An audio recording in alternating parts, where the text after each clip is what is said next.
The delivery that changed everything. Jared lived on a quiet human colony called Velros 9. It was one of those outer rim planets, peaceful, slow, and a little boring. He worked from home, fixing old tech for miners and traders. Every day was the same: wake up, eat, work, sleep, repeat. He liked it that way, until she arrived. It was a warm afternoon when Jared heard a knock on the door. He wasn't expecting a delivery, but sometimes clients sent him broken parts. He opened the door and froze. Standing there was someone or something, tall, slender, and not human. She had pale blue skin, glowing silver eyes, and long black hair tied neatly behind her back. Her uniform said, Intergalactic Mail Services. But she didn't look like any mail worker Jared had seen before. She looked directly at him, not smiling, just staring, like she was studying his soul. Then she spoke, her voice calm and smooth. "Delivery for Jared Cole." He blinked. Yeah, that's me." She handed him a small, dark box, no labels, no address. But his name was carved into the surface like it was part of the material itself. Weird, he thought, but he took it. "Thanks," he said. But she didn't reply. She kept looking at him, eyes locked, until he awkwardly stepped back inside and closed the door. For the rest of the day, he couldn't focus. The box sat on his workbench, silent, unmoving, but something about it felt alive. He didn't open it. He told himself he'd wait until morning. Maybe call the mail service to check. The next day, she came again. Another knock, same time. This time, she held a different package, this one for someone else in the building. But she stared at him again, standing a little too close. Jared noticed a faint scent in the air, like warm metal and wildflowers. He didn't say much, just took the second package and nodded. Still, she didn't speak, just turned and walked away slowly. The visits continued. Every day at the same time she came, sometimes with packages, sometimes without. She began bringing him small things: a glowing blue flower, a piece of alien candy, a data chip with strange music. He didn't know what to make of it. One night, Jared sat with the strange box in front of him. He finally touched the carved letters and whispered, "What are you?" As if responding, the box clicked softly. It opened by itself, slowly, like it was waiting. Inside was a small device and a tiny crystal orb. The orb lit up and projected a message in the air. A deep voice echoed in his room. "Congratulations, human Jared Cole. You have been selected." He jumped back, heart racing. Selected for what? He whispered. The message continued. "You have been marked by the Avani. A sacred bond has begun." Jared didn't sleep that night. The next morning, he went to a local scientist who studied alien species. Her name was Dr. Mira Velas. He showed her the box and told her about the mail carrier. Dr. Velas looked concerned. "The Arvani are a rare species," she explained. "They bond with one mate for life during their mating season." Jared's eyes widened. "Wait, are you saying she's trying to bond with me?" The doctor nodded. "If she marked you, it means she chose you, and their biology makes them intense during this time." He asked if it could be undone. She shook her head. "Once chosen, it's almost impossible to break." As Jared walked home, his thoughts were spinning. He didn't ask for this, didn't even know her name, but deep down, part of him was curious. Why him? Why now? When he got home, he locked the door. Just as he turned off the lights, he heard it again. A soft whisper through the wall. His name, spoken so gently it made his skin tingle. "Jared." He stepped back from the wall, heart pounding, outside. The mail carrier stood still under the moonlight, not moving, not blinking, just watching his window. He couldn't look away. Something in her eyes told him this wasn't just about biology. Something deeper was happening, something he didn't understand yet. The delivery had changed everything, and it was only the beginning.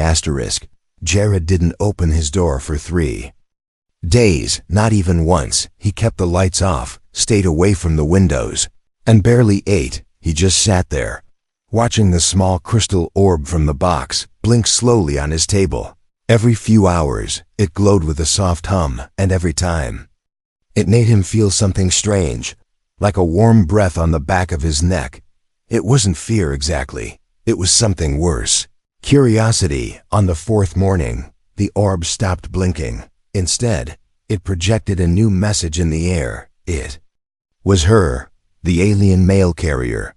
She stood in the middle of a glowing forest, looking straight into the lens. "I know you are scared," her voice said gently, "but I have chosen you with care, with instinct, and with heart." She raised her hand in the message, revealing a mark on her palm, glowing faint blue. "When you touched the box, the bond started." Her voice paused, then softened even more. "I will not force you, but I cannot unchoose you."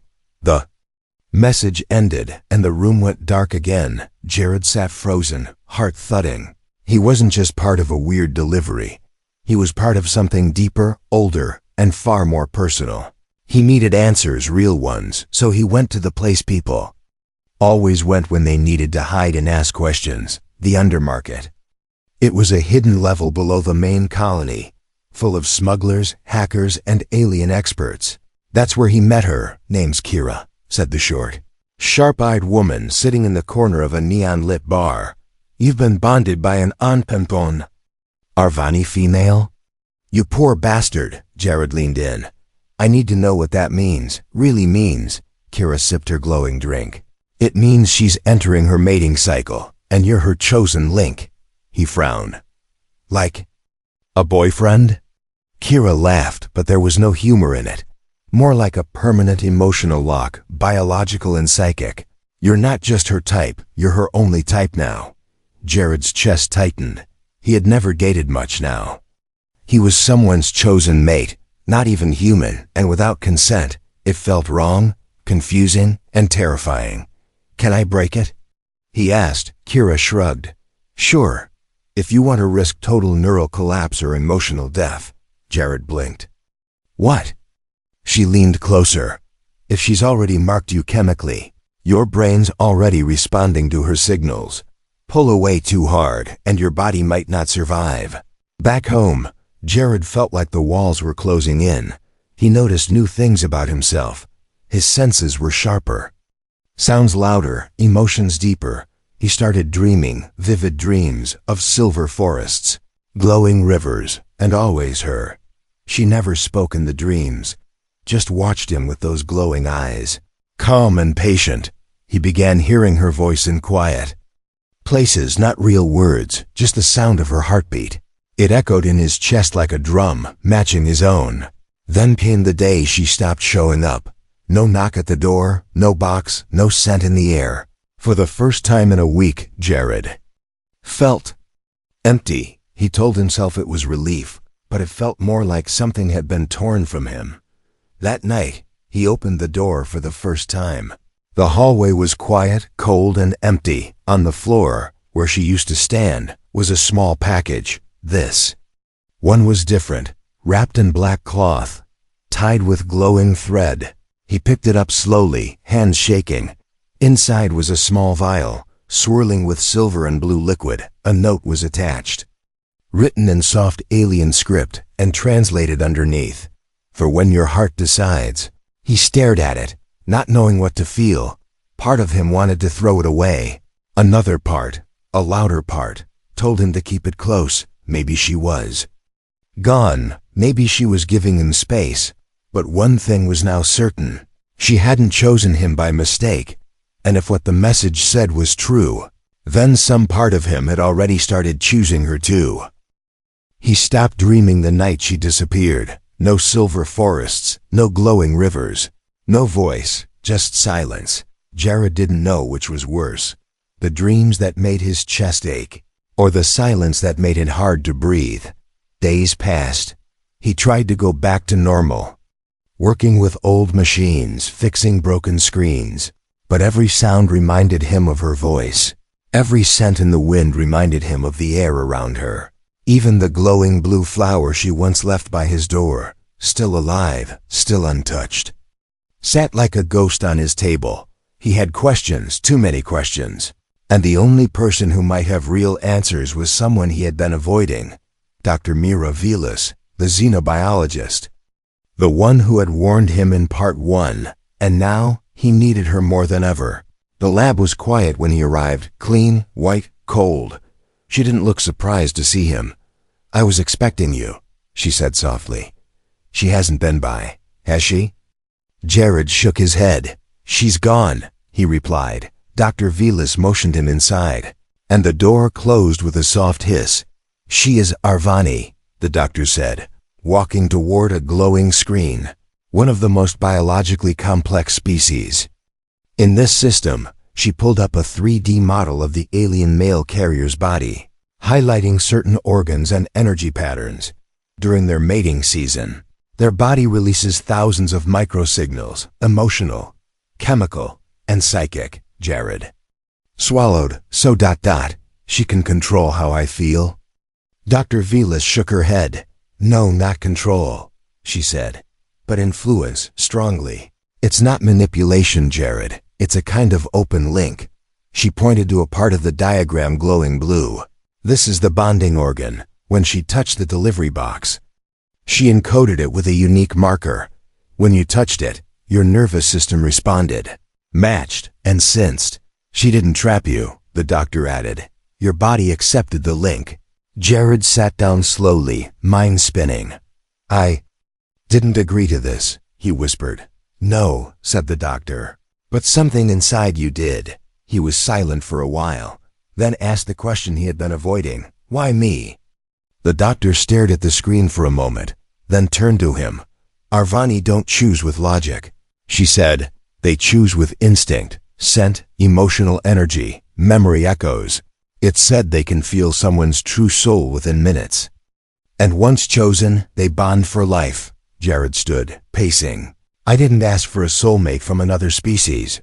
Dr. Velas didn't respond. Instead, she placed a file in front of him. Inside were pages, journal entries, research, logs, history from others who had been bonded by Arvani. Some were stories of beauty and peace, others of heartbreak and fear. One page stood out. The words circled in red ink. "The bond can be beautiful, but if ignored, it breaks them." Jared blinked. "Breaks them?" Dr. Velas nodded slowly.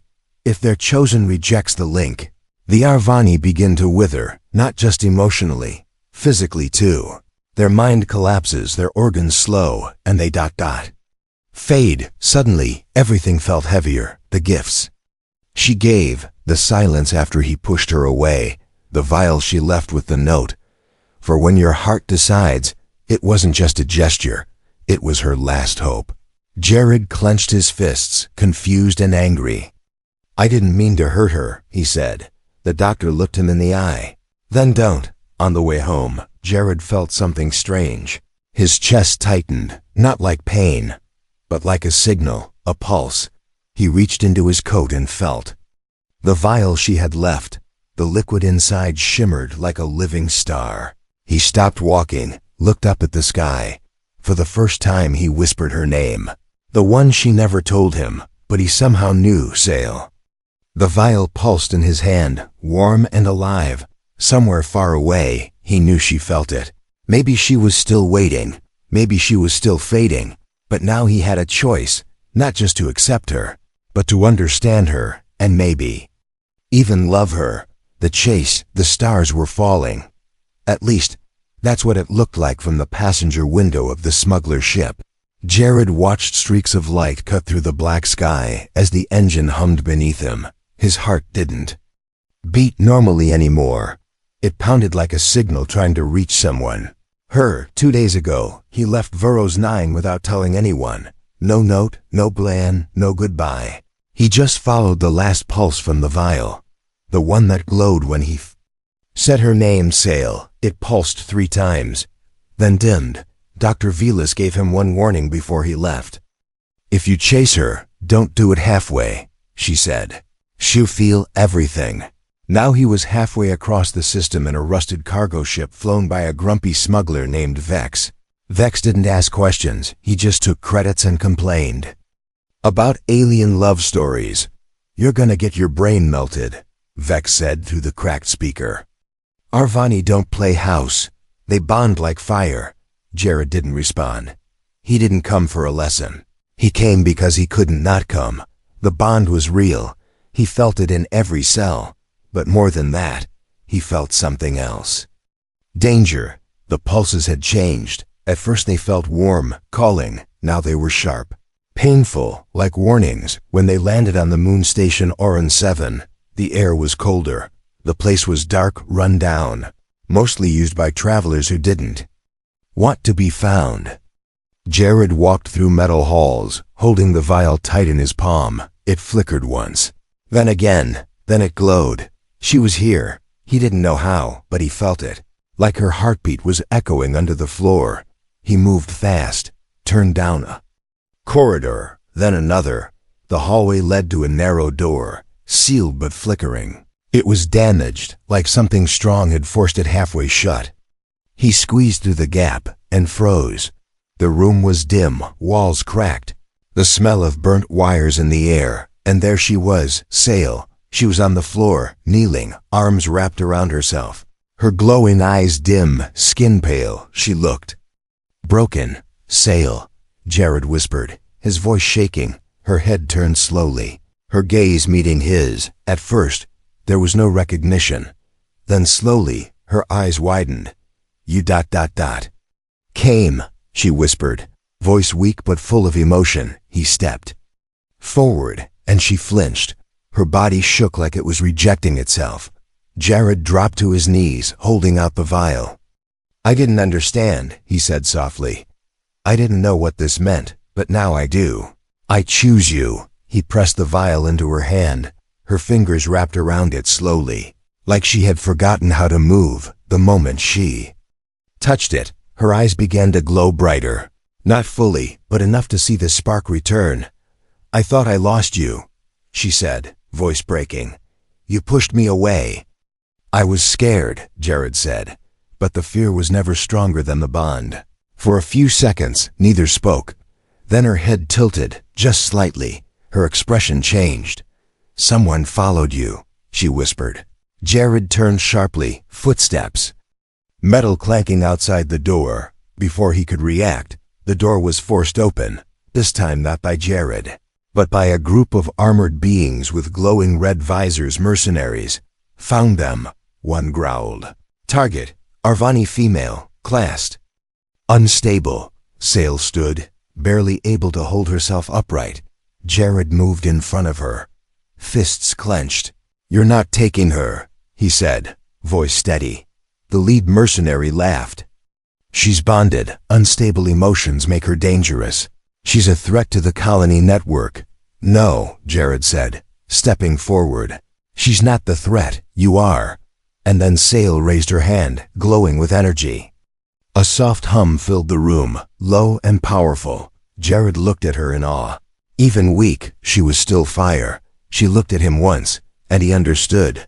They would fight together, not just for survival, but for something bigger, for choice, for love, for the bond. The breaking point blood doesn't float in zero gravity. It moves in slow, silent drops, like tiny planets drifting through air. Jared watched one of them pass in front of his eye. It was his.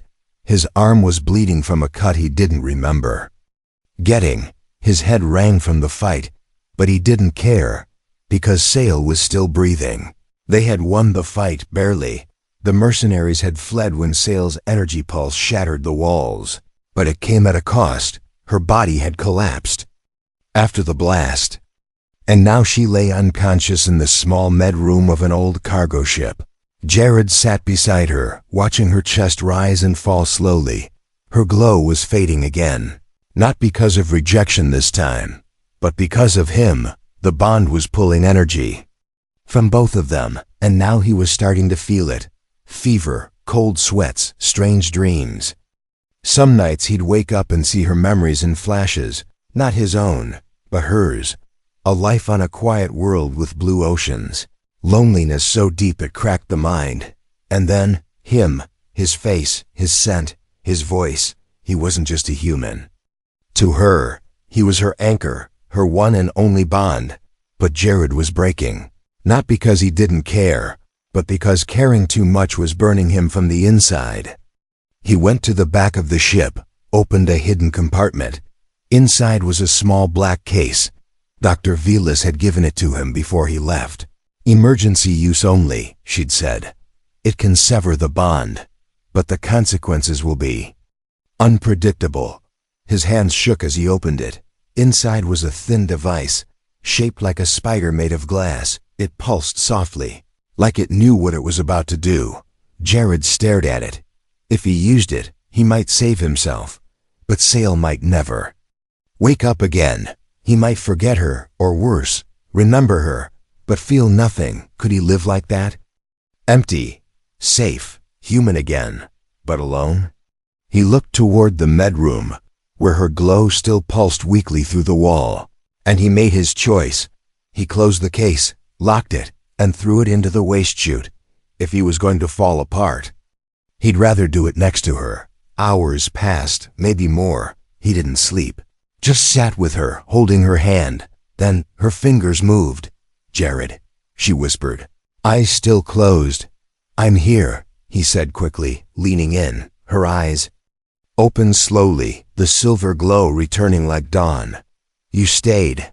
I always will," he said. She smiled, weak but real, and then, for the first time, she cried. Not because of pain, not because of weakness, but because someone chose her back. Sale sat up slowly, leaning against him. "There is something I must show you," she said quietly, "a memory you haven't seen yet." She placed her hand on his forehead, and his mind lit up. He saw her planet, but this time from her eyes. A council room filled with Arvani elders.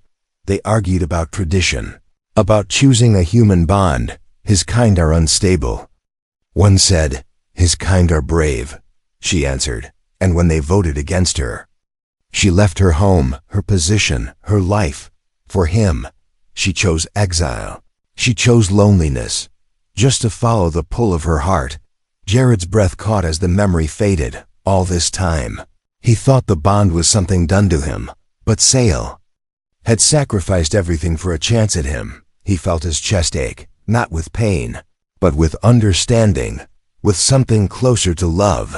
The ship lights dimmed as it entered orbit. They were near a neutral zone now, a place where no one hunted Arvani. They could hide, recover, rebuild, but Jared knew something was coming. The bond was still incomplete, and both their bodies were reaching the point of no return. They had days, maybe less. Either the bond would stabilize, or destroy them both. He looked at Sale, her hand still in his. She met his eyes and whispered, "We survived together." "Or not at all," he nodded slowly. The breaking point wasn't just behind them, it was ahead too. But this time, he wasn't running. Asterisk, the decision Jared never believed a single moment could stretch time. But now he was holding one, and it felt like it might last forever. They were sitting in the center of a biodome deep beneath the neutral zone. The air was warm and full of strange glowing plants. The dome was silent, except for the sound of two hearts, one human, one alien, beating in rhythm. In front of them stood a large crystal, humming softly. It was called the Alara Stone, ancient Arvani tech, older than their cities. It could do one thing, and one thing only, complete a bond. But once the bond was sealed, it was forever. Their bodies, minds, even aging, would sink. And if one died, so would the other. Jared stared at the stone, then at Sale. She looked stronger. Now her glow brighter, but her eyes held something fragile, something afraid. "This is your choice now," she whispered. "My part is done. I chose you. I gave everything." Jared remembered the memory she had shown him. How she stood before her people, how she walked away from everything she knew. For him, but this wasn't just about love. It was about becoming something not quite human anymore. If he touched the stone with her, he wouldn't just be with her. He would become part of her. He looked at his hand, shaking slightly. "What happens if I say no?" he asked. Sale didn't answer right away. She looked at the stone, then at her hands. "The bond will fade," she said slowly. "I will survive," she added. But her voice cracked. But not well. She stood and walked to the edge of the dome, looking out over the glowing fields. "I've waited a long time," she said, "to find someone who didn't just accept me, but saw me. Now I'm asking you not to accept this out of fear, or pity, or pressure. I want you to want this." Or not at all. Jared stood too, walked beside her. The truth was, he didn't know if he was strong enough. He was just a man, alone, broken, once small in a massive galaxy. But she had seen something in him, something worth crossing stars. For he closed his eyes, remembered her laugh, soft and rare, her silence, never empty, always watching, her strength. Even when she was falling apart, she protected him.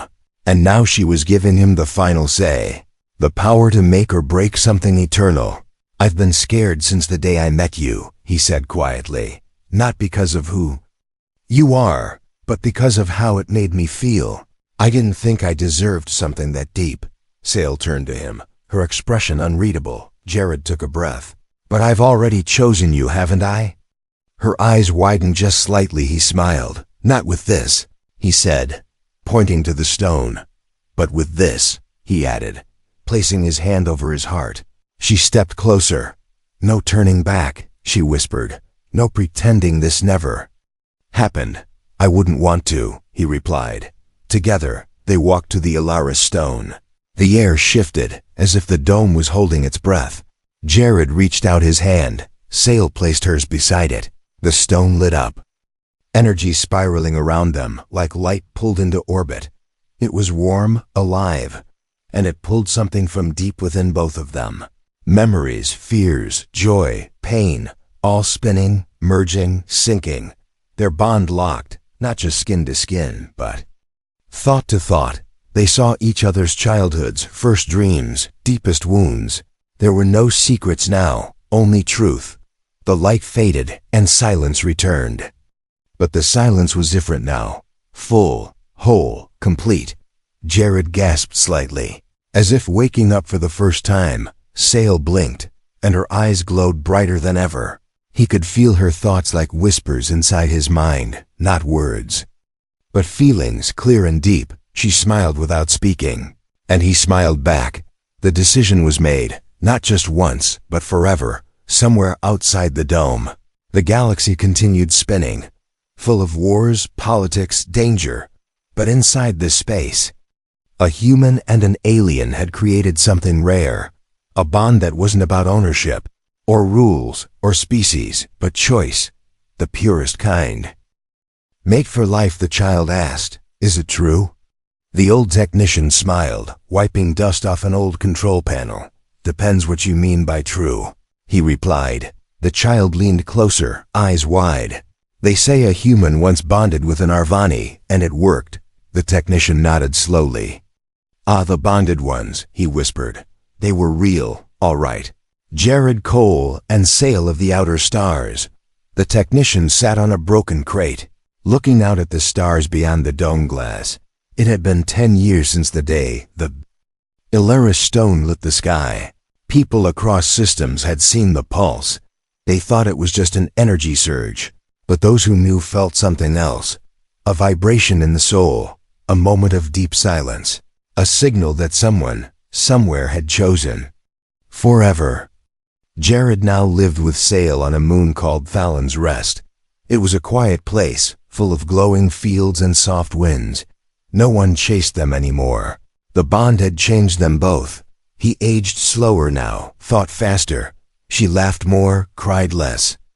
They worked together, guiding others who had been bonded across species. Humans, aliens, lost hearts in strange matches, helping them understand, helping them choose. They built a small center near the northern ridge. It was made of stone and starlight.